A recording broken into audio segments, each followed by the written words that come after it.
Hey guys, and welcome to Domain 6 of our Manufacturer's Guide to CMMC 2.0. And of course, today is Incident Response.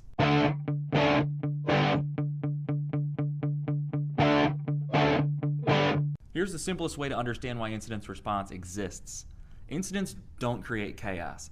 Lack of preparation does. Let's break that down a little bit more granularly. An incident, by definition, is anything unexpected.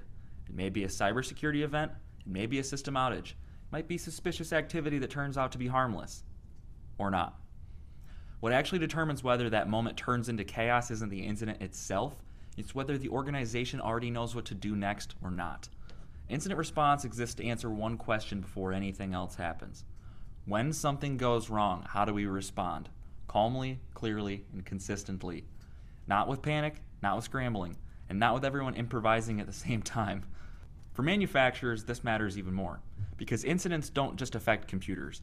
They affect production schedules, they affect safety, they affect coordination between IT, operations, leadership, and sometimes even outside partners. A delayed or confused response can mean extended downtime and higher costs. A coordinated response can mean a short disruption and controlled recovery. That's what this domain is really about. Let's be clear about what CMMC's incident response domain is actually governing. At its core, incident response is about having a defined, repeatable way to recognize, respond to, and learn from the security incidents. It answers questions like, who's notified first? Who makes decisions? What actions are taken immediately? How do we contain the issue? How do we document what happened?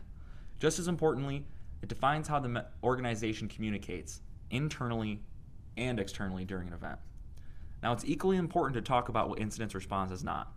It's not panic response, it's not finger pointing, and it's not a purely technical exercise handled only by IT. And it's definitely not something you figure out the first time during a real incident. The intent of this domain is coordination, a coordinated response that reduces confusion, a repeatable response that doesn't depend on who happens to be available, and a documented response that can be reviewed, improved, and demonstrated to an assessor. Think of incident response as a playbook, not a fire drill.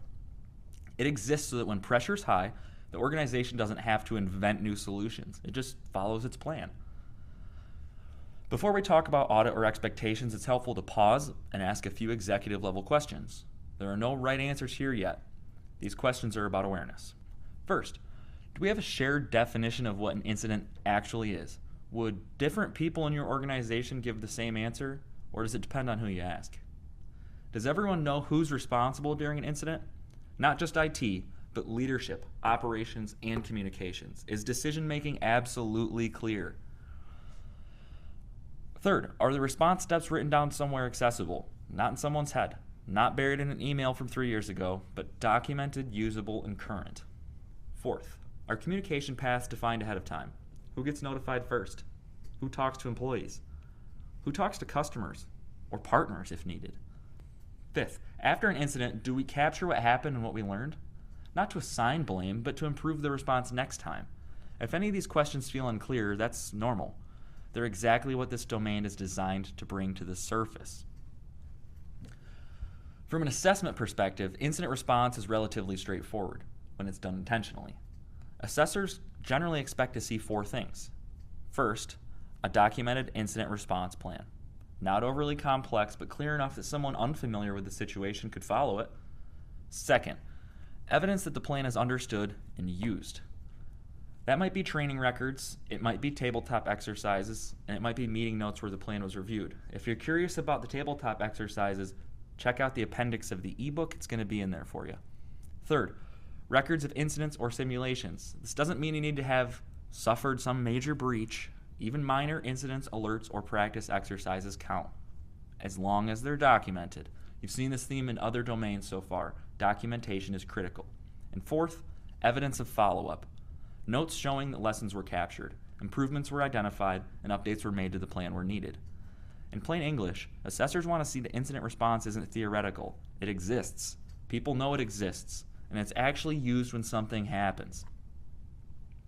In real organizations, especially manufacturing environments, we tend to see a few common patterns. Often, a response plan does exist, but only a small group really know where it is, or it was written once and never revisited. Sometimes the entire response depends on one or two key individuals. If they're unavailable, things slow down quickly. In the early hours of an incident, confusion's common. People aren't sure who should act first. Multiple conversations happen in parallel. Information starts getting fragmented. None of this means the organization is negligent or careless. It usually means the organization is focused on production, delivery, and keeping things running, which is exactly what the manufacturing leaders are supposed to do. Incident response gaps are rarely intentional. They're a side effect of time, pressure, and competing priorities. And that's why this domain exists, to bring structure to moments that would otherwise feel unstructured. When incident response is working well, the difference is noticeable. The first response is calm, not rushed. People know their roles. Decisions are made deliberately, not reactively. Information flows clearly. There's one source of truth. Updates are consistent. Containment happens quickly. Production impact is minimized where possible, and recovery begins without unnecessary delays. Just as important, there's the confidence factor. Confidence that the organization can handle disruption, that leadership's informed, and that the situation is being managed, not spiraling. Good incident response doesn't eliminate incidents altogether, it eliminates chaos. So what does practical implementation look like? We got to start with our procedures on this. Define what qualifies as an incident. Document response steps. Establish escalation paths and decision thresholds. Then focus on people. Assign roles clearly. Identify who leads the response. Clarify who has authority to make decisions under pressure. Next, we got to consider technology, in a general sense. You need ways to detect issues, communicate internally, and preserve evidence. Whatever tools your organization already uses to support these goals are probably fine. Finally, focus on evidence. Maintain an incident response plan.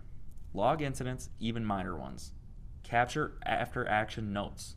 None of this needs to be complicated, it just needs to be intentional. Incident response doesn't stand alone. It connects preparation, detection, containment, and recovery across multiple domains. Our ebook walks through how the incident response fits into the broader security program, not as a standalone requirement, but as part of the whole coordinated system. That book's designed to help you show leadership how all of it fits together, rather than in isolation. And if you're worried about implementation, we've also got an implementation guide for you. Incident response planning isn't about expecting the worst. It's about knowing that when something happens, and eventually something will, your organization doesn't lose control. Preparedness replaces panic. Clarity replaces confusion. And downtime is reduced because decisions don't have to be invented under pressure. When incident response is done well, it builds confidence, not fear. And that confidence is one of the most valuable resilience assets an organization can have. Thanks for sticking around to the end of Domain 6. We hope you found some valuable information here in the video. And of course, we'd love it if you'd continue with the ebook and implementation guide. Thanks.